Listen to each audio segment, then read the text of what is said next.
bon, on va se calmer tout de suite.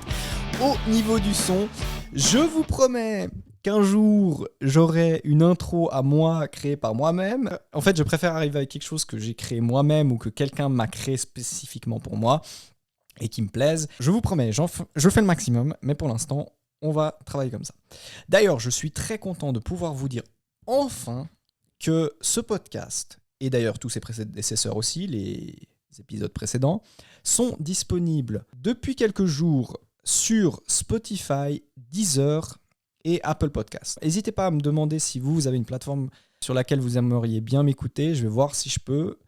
Mais voilà, je passe par un genre d'hébergeur central qui normalement reposte partout. Donc j'ai presque tous les grands à choix, mais pour l'instant, en tout cas pour sûr, vous devriez les trouver sur Spotify, Deezer et Apple Podcast, si ce n'est sur d'autres. N'hésitez pas à les regarder et à me redire, parce que voilà, par exemple Deezer, ils m'ont dit que c'était posté, mais vu qu'il faut se créer un compte pour aller voir ce qu'il y a de posté sur Deezer, j'ai eu la flemme, je dois vous avouer. Là où Spotify, tu pouvais juste rentrer dedans gratuitement. On est en train de mettre tout ça en place gentiment, mais ça va être cool. Aujourd'hui, pour ce podcast, on va parler de quelque chose qui pourrait être un petit peu polémique, entre guillemets. Hein. Je mets des gros guillemets, mais c'est un petit peu l'idée de dire que est-ce qu'il ne faudrait pas mettre ou réussir à changer un petit peu notre visibilité sur les réseaux en tant que communauté. Je vous explique. Je suis tombé il y a quelques jours, et d'ailleurs, ce sera la deuxième fois, sur un influenceur moto, donc dans ce cas-là un YouTuber, mais cette fois-ci une vidéo TikTok, qui a posté une petite vidéo où il est un petit peu agacé par ce qui se fait sur les réseaux. Je vais tout de suite vous faire écouter son TikTok, comme ça vous pourrez vous-même voir de quoi ça parle. Et c'est parti. Bon, là je fais une vidéo parce que j'en ai ras-le-bol. J'en ai ras-le-bol de voir toutes ces meufs qui ne font que montrer leur cul sur leur moto et rien d'autre que leur cul. Qu'en fait elles savent même pas rouler, elles savent juste montrer leur cul. J'en ai ras-le-bol de voir tous ces mecs sur les réseaux qui font des wheelings, qui font les beaux gosses à faire des wheelings en short, en chaussures, en t-shirt. Les gars, vous prenez pour qui en fait? Vous croyez que c'est un exemple ça? Vous croyez réellement que c'est un exemple de montrer ça aux jeunes de notre génération? Qu'on peut tout faire, que tout est permis, que sortir sans équipement c'est bien? Alors après, tu auras toujours ceux qui diront mais oui, mais ils font ce qu'ils veulent, s'ils veulent se sortir sans équipement, c'est leur problème. Mais oui, mais non, c'est pas vrai. C'est pas vrai, arrêtez. On a tous un impact en tant qu'influenceur, entre guillemets, parce que je me considère pas comme influenceur et je considère personne dans le monde de la moto comme étant influenceur. Vas-y, traverse, vas-y, fonce-toi. Mais franchement, faut que vous arrêtiez de vous croire pour des beaux gosses, à faire des wheelings, être tout le temps en roue arrière, parce que c'est franchement kéké, ridicule, beauf. Ça nous fait passer pour tous des cons, les motards. Et vous êtes en train d'entacher notre passion, qui est à la base d'une passion de respect, de partage, de communion, de respect du code, de respect d'autrui, de respect des autres, de respect de tout. Et vous nous pétez tout ça en fait. Vous nous pétez tout ça. Tout ça pour faire du buzz sur les réseaux parce que waouh, c'est stylé avec une musique de ouf, avec un drop incroyable, on s'en fout en fait. C'est nul. Vous faites des vues, vous faites des likes parce qu'en fait, il y a que des gens bêtes qui adhèrent à ce genre de choses. Et du coup, vous êtes bêtes. Voilà. C'était sa vidéo. Alors je trouve qu'il va très fort dans ses termes, il y va très fort, mais je pense que ça fonctionne assez bien pour le message qu'il veut transmettre. Pour en parler un petit peu, simplement, alors tout ce qui est motarde, moi je suis pas tout à fait d'accord avec lui. De ce que moi je suis sur les réseaux, pour moi j'ai affaire à des motards qui roulent à moto, qui savent ce que c'est de la moto et qui par contre utilise ce système, si on peut dire, qui utilise le fait que, ben voilà, actuellement, sur les réseaux sociaux, t'es une femme, tu postes quelque chose dans un domaine aussi qui est, pour l'instant, encore un petit peu plus masculin, mais je trouve que ça change beaucoup et c'est cool, qui poste et qui va tout de suite attirer 20 000 gars qui viennent en rat pour s'abonner, liker tout ce que tu postes. Voilà. Et du moment où tu le fais en plus un petit peu plus dénudé, etc., ça marche 1000 fois mieux. C'est malheureux, mais je ne peux pas critiquer quelqu'un qui utilise le système à son avantage parce que moi-même, si ça marchait, je le ferais. Tu vois, dans une mesure de, faut être en accord avec ce que tu fais, donc à quel point tu vas potentiellement te dénuder, etc. Mais je peux pas critiquer quelqu'un qui utilise un système. C'est au système de, entre guillemets, se remettre en question. Tu vois, si je parle des hommes qui sont attirés par toutes les femmes dénudées, dès qu'il y a une femme dénudée dans n'importe quel domaine qui poste quelque chose et que c'est un domaine que t'aimes et que tu vas tout de suite t'abonner, liker pour essayer de te rendre intéressant à ses yeux, c'est toi qui dois te remettre en question en fait. C'est pas la fille, elle t'utilise juste quoi, très clairement. Mais voilà. Par contre, effectivement, pour tout ce qui est influenceur, parce qu'il dit très précisément qu'il ne considère pas tous les créateurs de contenu comme des influenceurs, que lui-même, il ne se considère pas comme un influenceur, mais c'est faux. On est du moment où il y a quelqu'un qui aime ce que tu fais, qui va te regarder parce qu'il aime bien ce que tu fais et qui va potentiellement faire ce que tu vas faire, tu deviens un influenceur. C'est la base. Et même moi, mes petits chiffres, je me considère déjà comme influenceur parce que je sais que j'ai cette possibilité d'influencer les gens et que peut-être, je l'espère, il y ait quelqu'un dans ce monde déjà qui a regardé mes vidéos et qui s'est dit waouh, je veux me mettre à la moto parce que ça a l'air cool, tu vois ce qu'il fait. Et ça me ferait méga plaisir parce que c'est mon but avec mes vidéos, c'est de donner envie aux gens, d'amener un peu la bonne humeur, la bonne ambiance. Et Drali le fait très bien. Et de ce que j'ai vu dans ses vidéos, elles sont toutes plutôt bonne humeur, bonne ambiance. Aussi, il y a des vidéos que j'ai vues avec la police, c'est bonne humeur, bonne ambiance. Enfin, c'est cool, tu vois. C'est ce qu'on doit amener, nous, en termes de communauté, au vu du grand public. Parce que le plus kiffant, c'est que plus on est nombreux, plus on s'amuse, tu vois. Et il faut juste qu'il y ait que le positif qui ressorte. Et effectivement, actuellement sur les réseaux, et je trouve très bien placé parce que je poste du contenu qui ne marche moins bien. Voilà, c'est triste. Moi, j'aimerais bien que c'est le contenu qui marche le mieux, ça m'arrangerait, mais c'est pas le cas. C'est-à-dire que le contenu, pour qu'il marche très bien, il faut que ce soit soit un petit peu sexualisé, bon, soit que ce soit un peu choc ou illégal. Voilà. Donc, qu'est-ce que j'entends par choc? Ça veut dire tout ce qui est road rage, énervement, que ça se tape dessus, que ça éclate des rétros, euh, qu'il y ait des accidents, qu'il y ait, voilà. Faut que ça choque le public. On sait, c'est tout ce qui se passe aussi autour du fait divers, quoi. On sait que l'être humain est attiré par tout ce qui est sanglant, par tout ce qui est énervé, par tout. Voilà, c'est comme ça. C'est malheureux, mais c'est la plus grosse image de notre communauté, c'est les road rage. C'est un des trucs, les jeunes générations qui sont très actifs sur YouTube, etc. C'est la première chose qu'elles voient des motards, je pense, hein, à peu de choses près. Et moi-même, quand j'ai commencé la moto, j'ai regardé énormément de ces compilations de road rage, etc., etc.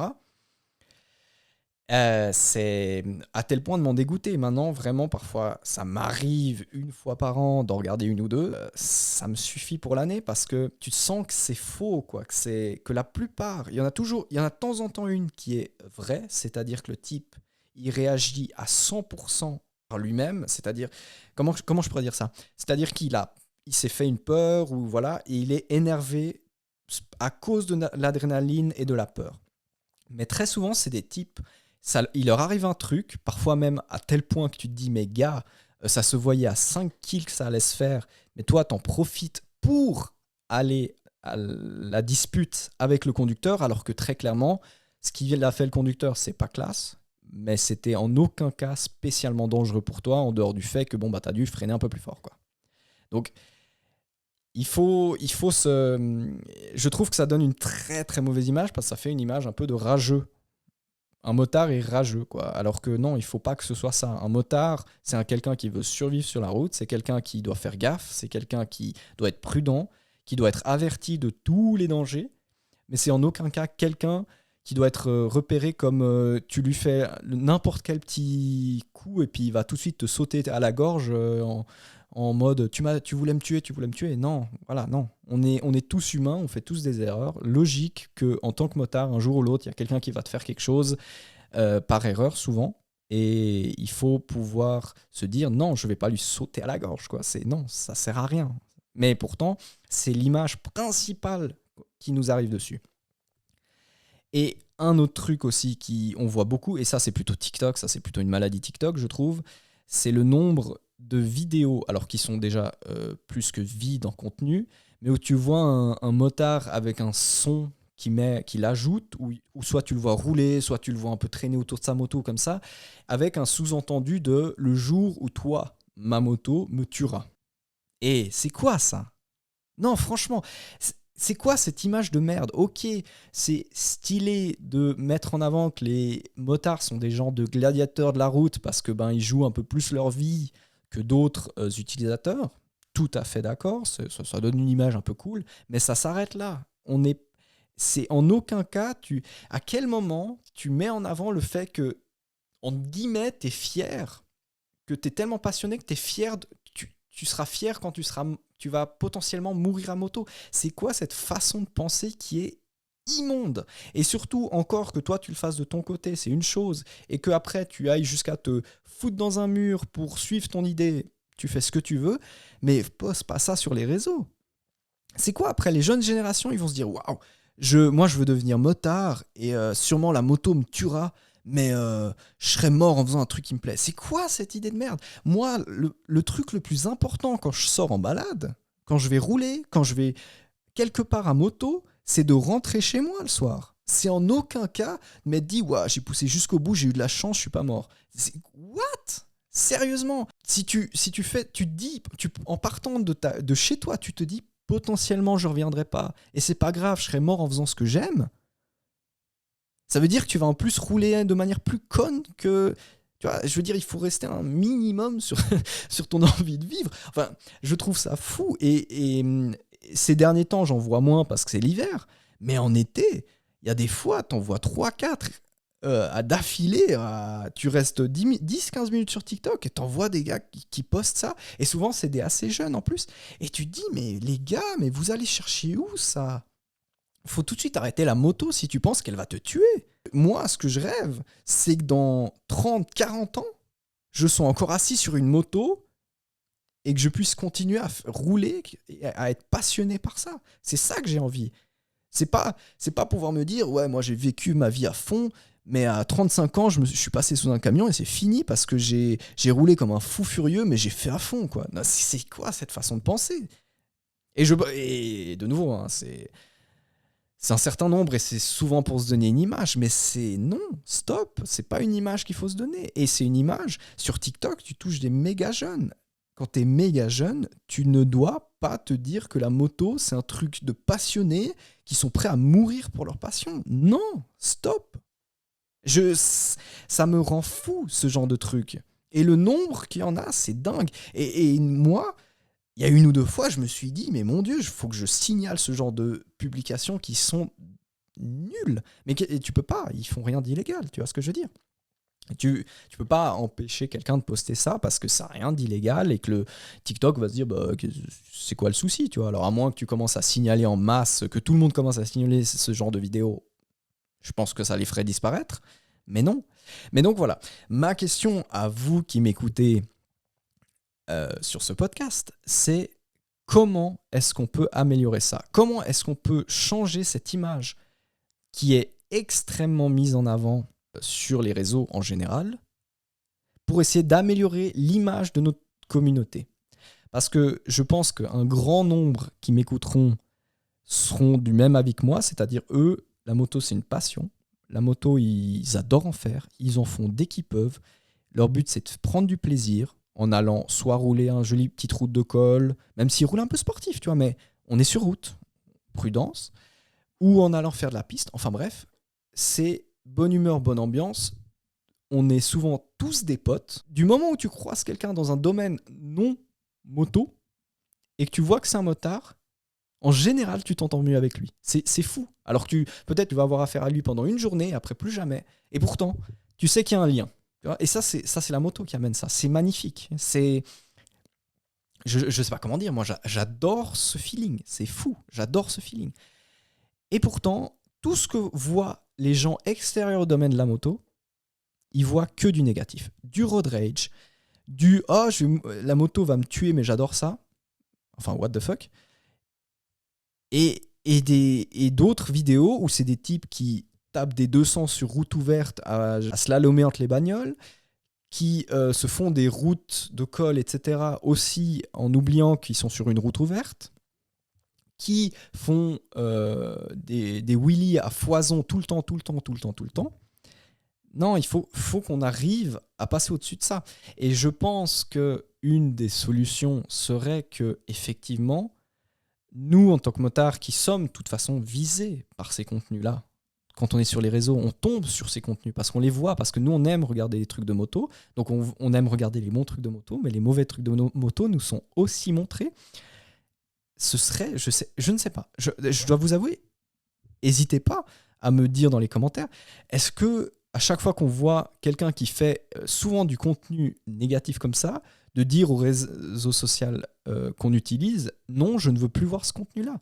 Mais d'un autre côté, est-ce que ça va pas commencer à t'enlever tout le reste du contenu moto, tu vois? Parce que pour finir, il y a beaucoup de contenu qui est très cool, tu vois, qui est très sympa, les contenus un peu voyage, les contenus... Et je suis le premier à aimer les gars types qui tapent un wheelie de manière stylée, bien filmé et tout, mais faites-le à des endroits où vous avez le droit quoi, de le faire. Tu vois, il y a des moyens de le faire. Je trouve pas assez. Effectivement, il n'y a pas assez d'endroits sécurisés où tu peux le faire de manière sécurisée, prudente, etc. Mais ça existe. Je pense que ça existe et que si tu cherches un petit peu, tu peux le trouver.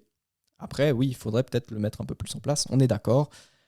Je dis bêtement, mais c'est vrai que nous, par exemple, en tant que Suisse, on est un petit peu piégé parce que sur notre territoire, on n'a aucun vrai circuit. C'est un peu chiant, on est obligé d'aller dans notre pays pour aller sur circuit, quoi. Donc c'est dommage, mais voilà.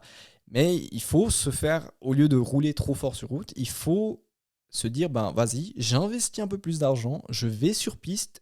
Tu verras sur piste, tu prends 1000 fois plus de kiff parce que tu peux vraiment ouvrir et pas juste à demi.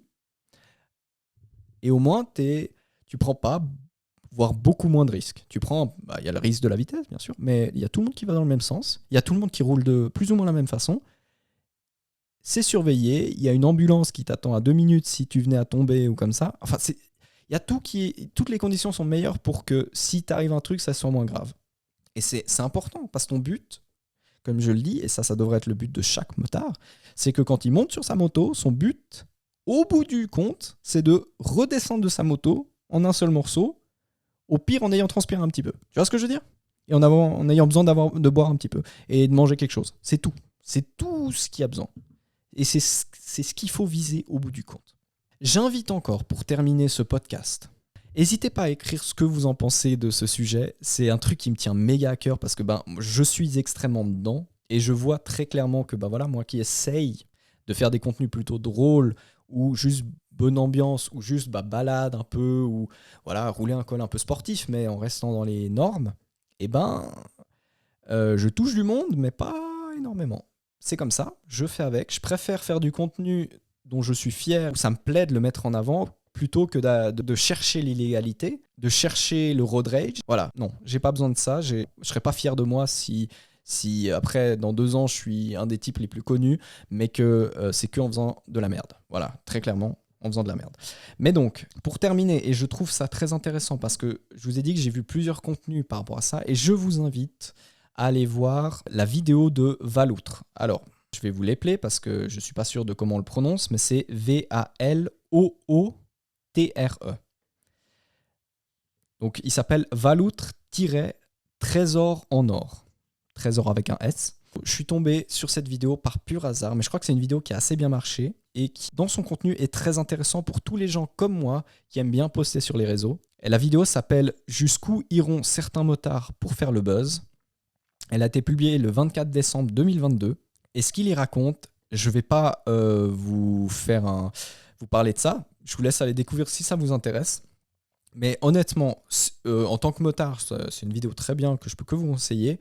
Si vous essayez d'être un peu influenceur, de poster des vidéos, etc., du contenu sur Internet, je vous invite vraiment à les regarder parce qu'il vous parle de cas précis qui se sont passés en France. Et je pense que pour ceux qui font ça en Suisse comme moi, on est exactement dans une situation similaire. À quelques articles de loi près, je pense qu'on risque la même chose. Il parle de cas concrets de gens qui ont eu des soucis avec du droit d'image, etc., et qui, en plus de ça, ont été pénalisés parce qu'ils postaient régulièrement du contenu où la justice s'est dit que cette personne était un danger pour les gens sur la route. Et que donc le gars, en plus de se faire poursuivre pour un droit d'image, il a en plus eu des soucis supplémentaires à cause de tout ce qu'il avait posté en dehors. Je ne pense pas que la justice vient te chercher sur Internet, mais la justice, si elle tombe sur toi, elle ne va pas se gêner de regarder ce que tu as mis sur Internet. Donc voilà, soyez prudents. Moi-même, en ayant fini cette vidéo, je me suis dit, merde, est-ce qu'ils pourraient me retomber dessus pour quelque chose? Et je pense que s'ils cherchent bien, ils auraient 2-3 petits trucs, tu vois, en tout cas de me mettre quelques petites amendes, très certainement. Je pense que dans les grandes lignes, j'ai plutôt un contenu dans les règles, voilà. Et je vais continuer à travailler là-dessus parce que, j'ai pas envie d'avoir des soucis à cause de mes vidéos. J'ai juste envie d'amener de la bonne humeur, de partager ma passion. Et je vous ferai dire par là aussi, pour les Suisses, parce que j'avais lu ça il y a quelques années et ça m'avait bien fait rire. Il y avait eu une histoire d'un type qui il était connu comme chauffard. Hein. On part déjà sur quelqu'un qui est déjà connu de la police et qui s'était filmé et avait posté sur YouTube un plan. Donc il avait collé sa GoPro sur le réservoir, ça filmait le compteur et juste devant la moto. Et il s'était filmé en train de, en gros, rentrer dans la ville de Genève et en ressortir. La vidéo durait environ 7 minutes.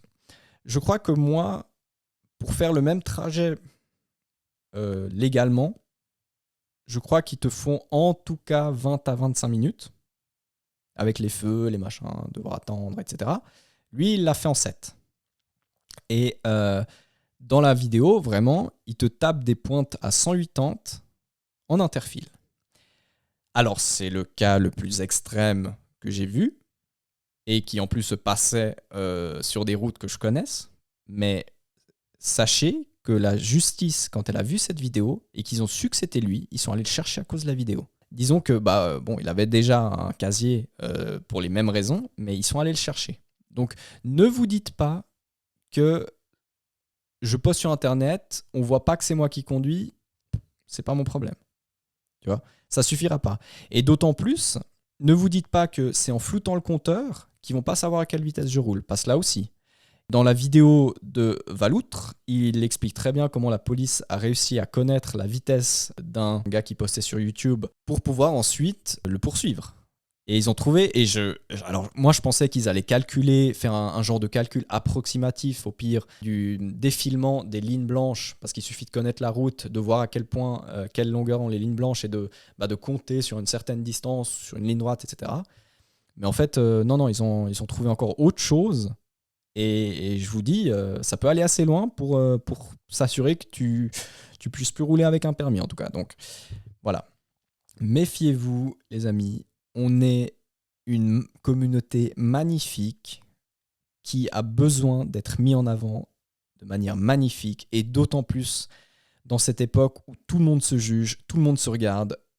Plus personne ne laisse le droit à l'autre d'être un peu libre, on est d'accord, hein, parce que ça nous pend au nez qu'on commence à nous interdire de plus en plus de trucs à moto. Hein. Donc, soyons des élèves modèles pour qu'on ne puisse rien nous dire en dehors de « Ok, vous êtes des passionnés ». Voilà. C'était tout pour moi. J'espère que ce podcast vous aura plu. Encore une fois, je vais le dire, et je pense que je vais trop le dire, mais j'adorerais avoir vos avis. N'hésitez pas, vous m'écrivez, peu importe, vous choisissez où, là où vous m'avez entendu, vous m'avez écouté, vous me faites un petit commentaire et vous me dites ce que vous en pensez de ce que j'ai dit.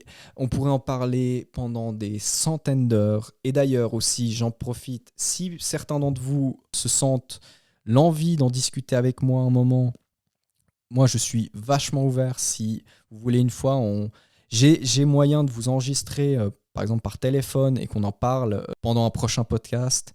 Si vous avez vécu des choses par rapport à ça, si vous avez vous-même un propre avis, si vous n'êtes pas du tout d'accord avec ce que je raconte. Enfin vraiment, n'hésitez pas aussi à m'écrire si vous avez envie de passer dans ce podcast. Moi, ça me ferait méga plaisir de pouvoir faire un podcast avec un invité, même s'il ne sera pas là en présence, mais juste voilà, pouvoir en discuter avec quelqu'un, avoir l'avis de quelqu'un d'autre, avoir une story time, peu importe. Dans le domaine de la moto, mais que ce soit par rapport à ce sujet ou juste parce que vous avez vécu un truc de ouf, n'hésitez pas à m'écrire. J'adorerais avoir vos histoires et c'est une des raisons pourquoi j'ai fait ce podcast, c'est pouvoir vous découvrir aussi dans ce que vous avez vécu, bonnes choses comme mauvaises choses, qu'on puisse partager et mettre en avant tout ce qu'il y a de positif dans cette magnifique communauté. Et puis j'adorerais pouvoir vous demander encore si ce contenu vous plaît, si ma personne vous satisfait, ça devient bizarre, d'aller vous abonner à mes différents réseaux. Hein. Je suis disponible sur YouTube, sur TikTok et sur Instagram principalement. Vous me trouvez aussi un peu sur Facebook, mais c'est un petit peu plus anecdotique. Voilà, n'hésitez pas, ça me ferait méga plaisir de vous avoir dans cette aventure. Et puis sur ce, je vous dis ciao!